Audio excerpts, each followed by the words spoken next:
आरती जो egg centre चलाती थी, गुस्से से अपने दुकान में काम करने वाली कमला से कहती है, कितनी बार कहूँ दुकान में सड़े हुए अंडे मत रखा करो, तुम्हें समझ नहीं आता कमला। इस तरह कहती है। कमला को भी बड़ा गुस्सा आता है, पर अपनी नौकरी के खातिर वो खुद को शांत रखती है।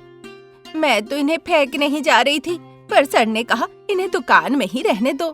क्या कह रही हो? सर ने कहा कि सड़े हुए अंडे दुकान में ही रहने दो? हाँ मालकिन, आप चाहो तो सर से फोन करके पूछ लो, वो फेंकने के लिए कहते हैं या नहीं। अब आप ही बताइए, मैं उनकी बात सुनूं या आपकी बात सुनूं? बोलिए मालकिन, आप क्या चाहती हैं? मुझे नहीं पता वो क्या सोच रहे हैं, पर कमला, सड़े हुए अंडे दुकान में मत रखो। आप हमेशा छोटी छोटी बात पर हंगामा करती है, सुबह से लेकर रात तक दिमाग खराब हो जाता है, और ये सब मालकिन सिर्फ और सिर्फ आपकी वजह से होता है। अच्छा रहने दो, मैं तो बस इसलिए कह रही थी कि तुम्हें अपने परिवार जैसा मानती हूँ, तुम बुरा मत मानो, थोड़ी समझदारी रखो। ठीक है मालकिन। इतना कहकर झाड़ू लेकर वो दुकान साफ करने लगती है। तब तक अनामिका दुकान पे आती है। क्या बात है अनामिका, क्या चाहिए? कैसी बात कर रही हैं आप? आपको तो पता है कि मैं यहाँ क्यों आई हूँ? सड़े हुए अंडे के झंझट में मैं भूल ही गई थी तुम यहाँ अंडा लेने आई हो। वैसे एक डोसा कैसा चल रहा है? अब व्यापार के बारे में क्या बताऊं आरती, अंडे के दाम बढ़ गए हैं, इसीलिए मुझे एक डोसा का भी दाम बढ़ाना पड़ा। लोग हमारे पास नहीं आकर कहीं और जाने लगे हैं। आप ही बताओ मैं क्या करूं? अनामिका, अंडे के भाव तो हमारे हाथ में भी नहीं है। हाँ आरती, इसीलिए तो मैं तुमसे राय लेने यहाँ आई हूँ। तो कितने ट्रे अंडे चाहिए बताओ? मैं अच्छे अंडे यहाँ लेने नहीं आई हूँ आरती। अनामिका की बात सुन के आरती उसे आश्चर्य होकर देखने लगती है। मतलब तुम अच्छे अंडे यहाँ लेने नहीं आई हो? हाँ आरती, मैं सड़े हुए अंडे यहाँ लेने आई हूँ, मुझे उसकी जरूरत है। अनामिका, तुम ठीक तो हो ना, या फिर तुम्हारी तबीयत खराब है? मैं बिल्कुल ठीक हूँ आरती, मुझे पता है मैं क्या करने जा रही हूँ। प्लीज मुझे सड़े हुए अंडे दे दो। मैं समझ रही हूँ अनामिका, लेकिन ये अंडे सड़ चुके हैं, इसका इस्तेमाल करना ठीक नहीं होगा। अरे आरती, मैं इन अंडों को सर पे लगाने के लिए नहीं ले जा रही हूँ। मैं इन अंडों से ऑमलेट बनाऊंगी, और हाँ, मैं मुफ्त में तो नहीं ले रही हूँ ना। मैंने मालिक को पहले ही हर अंडे के लिए 2 रुपए दे दिए हैं, उन्होंने कहा मैं ले जा सकती हूँ। कमला, 3 सड़े हुए अंडे के ट्रे जो है ना, अनामिका को दे दो। इस तरह कहने पर कमला 3 सड़े हुए अंडों का ट्रे लाकर अनामिका को दे देती है। उन सड़े हुए अंडों का ट्रे लेकर अनामिका वहाँ से चली जाती है। सड़े हुए अंडे से बनी ऑमलेट से तो बहुत ज्यादा भयानक बदबू आती है, और बदबू आने लगी तो लोग उसे खाएंगे कैसे? छी, अब से हम अनामिका से ना कुछ लेंगे और ना ही वहाँ से कुछ खाएंगे। वो मुंह बिचकाने लगी। उधर अनामिका सड़े हुए अंडे लेकर घर पहुँचती है। घर पे सासू माँ शारदा मिक्सी में डोसा का बैटर बना रही थी। माँ जी, डोसा का बैटर बन गया क्या? बन गया बहू। तब तक सड़े हुए अंडे की बदबू फैलने लगी। शारदा ने अपनी नाक सिकोड़ ली।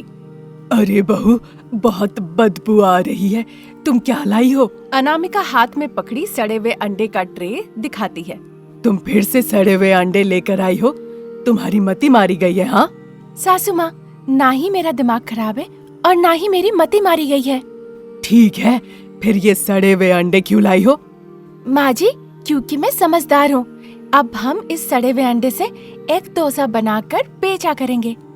अनामिका की ये बात सुनकर शारदा को मानो करंट लग गया हो। वो सदमे में चली गई, एकदम स्तब्ध रह गई। फिर अनामिका आके उनके कंधे पर हाथ रखती है। शारदा सामान्य होकर कहती है, सड़े हुए अंडे से डोसा बना के बेचने का मतलब? इससे हमें मुनाफा होगा माँ जी। लालच मत करो बहू, जैसे हम पहले एक डोसा बनाकर बेचा करते थे वैसे ही बेचा करेंगे। अगर वो एक डोसा खा के किसी को फूड पॉइजनिंग हो गया तो हमारे ऊपर इल्जाम लगेगा, तब ना तुम बच पाओगी, ना परिवार, और ना ही भगवान बचा पाएंगे। इसीलिए कह रही हूँ, ये कदम तुम बिल्कुल मत लेना बहू, फंस जाओगी। ठीक है माँ जी, कहकर वहाँ से चली गई। शारदा ने सोचा कि उनकी बहू उसकी बात मान ली, लेकिन लालच में फंसी बहू अनामिका सड़े हुए अंडों से डोसा बनाकर बेचने लगी। लोग उसके एग डोसा को बहुत पसंद करने लगे। दिन ब दिन उसके दुकान पे अब एग डोसा के ग्राहक बढ़ने लगे। एग डोसा बेचकर अनामिका ने भी ढेर सारे पैसे कमाए। एक रात अपने घर पे बैठ के अनामिका जब पैसे गिन रही थी, तभी शारदा अनामिका के कमरे में जाती है। अनामिका के सामने ढेर सारे पैसे देखकर, बहू, इतने पैसे कहाँ से आए? असल में माँ जी, मैं क्या कहूँ, एक डोसा खाने के लिए बहुत ग्राहक आ रहे हैं, मैंने वहीं से कमाए हैं। ये कहकर अनामिका पैसे लेकर अपने कमरे में चली गई। शारदा समझ गई कि उसकी बहू लालच के चक्कर में कुछ गलत कर रही है। कल मुझे बहू के साथ एक डोसा स्टॉल पर जाना होगा। ये सोचकर उसने पानी पिया और अपने कमरे में चली गई। उधर बिस्तर पर बैठे प्रसाद पूछने लगे, क्या हुआ शारदा, सास बहू में क्या बात हो रही थी? बहू को अब तो लालच की आदत पड़ गई है। सड़े हुए अंडे से वो डोसा बनाकर बेच रही है। समझा रही हूँ, वो नहीं समझ रही। मुझे यकीन नहीं हो रहा कि बहू ऐसा कर रही है। मुझे पता था कि आपको विश्वास नहीं होगा, इसीलिए कल हम दोनों बहू के डोसा सेंटर में जाके देखेंगे वो कैसे बेच रही है। तब जाके सारा सच हमारे सामने आएगा। ठीक है शारदा, तुम सो जाओ, कल सुबह चलेंगे। इतना कहकर प्रसाद सो जाते हैं। शारदा भी सो जाती है। अगले दिन सुबह अनामिका सड़े हुए अंडों से डोसा बना रही थी और बदबू से बचने के लिए अपने नाक पे क्लिप लगाई हुई थी। शारदा और उसके पति थोड़ी ही दूर पर एक पेड़ के नीचे छुपके ये सब देख रहे थे। अजी देख रहे हैं, बहू एक डोसा बना रही है और अपने नाक में क्लिप लगाई हुई है। कुछ दिखा कि नहीं? हाँ शारदा, बहू नाक में क्लिप लगाई हुई है, पर क्लिप क्यों लगाई हुई है? अरे अभी तक आप नहीं समझे। हमारी बहू लालच में आके सड़े हुए अंडों से डोसा बना रही है और उसे बेच रही है। सड़े हुए अंडों की बदबू ना आए इसीलिए क्लिप लगाई है। हम उसके करीब जाएंगे तो इस लालची धंधे का असली चेहरा निकल आएगा। अरे नहीं नहीं शारदा, मैं वहाँ नहीं जाऊँगा। उन सड़े हुए अंडों की बदबू इतनी भयानक है कि यहाँ तक आ रही है। मैं घर जा रहा हूँ, तुम बहू के पास जाओ, उसे डांट फटकार लगा के समझाओ और बताओ कि पिताजी ने भी सब कुछ देख लिया है। बस बदबू की वजह से वो यहाँ नहीं आ पाए, घर लौट गए हैं। ठीक है जी, आप घर जाइए, मैं बहू से मिलकर घर आती हूँ। इसके बाद प्रसाद वहाँ से चले जाते हैं। शारदा अपनी बहू के एक डोसा के स्टॉल के पास जाती है। उसे देखकर बहू कहने लगती है, अरे माँ जी, क्या हो गया आपको? ये क्लिप आप भी लगा लीजिए। कहकर वो शारदा को भी एक क्लिप देती है। शारदा अपने नाक पर लगा लेती है।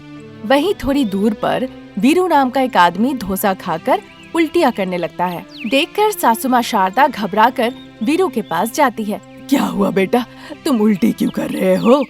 पता नहीं चाची, मैं यहाँ आने से पहले तक ठीक था। जब से मैं एक डोसा खाया हूँ उल्टियाँ कर रहा हूँ। शायद डोसे में कुछ गड़बड़ था। जब वो कह ही रहा था, कई लोग वहाँ पे इकट्ठा हो जाते हैं। वीरू फिर से उल्टियाँ करने लगता है। ये देखकर शारदा और अनामिका घबरा जाते हैं। भीड़ में अरविंद नाम का एक आदमी होता है जो अनामिका से पुरानी दुश्मनी रखता था। घबराई हुई सास बहू को देखकर वो सोचने लगता है, ओए अनामिका, तूने जब से ये अंडा डोसा का व्यापार शुरू किया है, मेरे वर्षों से चलने वाला अच्छा खासा डोसा का व्यापार बंद हो गया है। जब तुमने वार किया है तो मैं भी तुम्हें छोड़ूंगा नहीं, याद रखना। ये कहकर वो एक अंडा डोसा उठाता है और सूंघने लगता है। सड़े हुए अंडे का भयानक बदबू आने लगती है। अरविंद को मौका मिल जाता है। इस सास बहू को भागने मत देना। लालच के चक्कर में सड़े हुए अंडे से डोसा बनाकर बेच रही है। हम इसे सस्ता समझकर खाए जा रहे थे मजे से, लेकिन अब अपनी सेहत बर्बाद करके अस्पताल में पैसे खर्च करने होंगे। इस सास बहू को छोड़ना नहीं, सबक सिखाएंगे। इतना कहते ही वहाँ मौजूद लोग शारदा और अनामिका को घेर लेते हैं, जिससे वो भाग नहीं पाती। शारदा डर जाती है और हाथ जोड़ के गिड़गिड़ाने लगती है, हे भगवान, हमें माफ कर दीजिए। हम लालच के कारण ऐसा कर बैठे हैं। अब हम व्यापार नहीं करेंगे। यहाँ तो क्या, कहीं और भी व्यापार नहीं करेंगे। हमें बस एक मौका दीजिए। लेकिन भीड़ उनकी एक नहीं सुनी और दोनों की जम के पिटाई की। लोगों ने उन दोनों की इतनी पिटाई की कि वो दोनों घायल हो गई। सास बहू किसी तरह लगड़ाते हुए घर के तरफ चल पड़े। उस दिन के बाद से अनामिका व्यापार करना ही छोड़ दी। तब से वो चुपचाप सासू माँ की बात सुनने लगी, घर का काम करने लगी और पूरा परिवार एक साथ मिलजुल के सुखी जीवन काटने लगे। ये थी आज की कहानी। नई कहानी लेकर हम जल्द हाजिर होंगे। तब तक के लिए नमस्कार।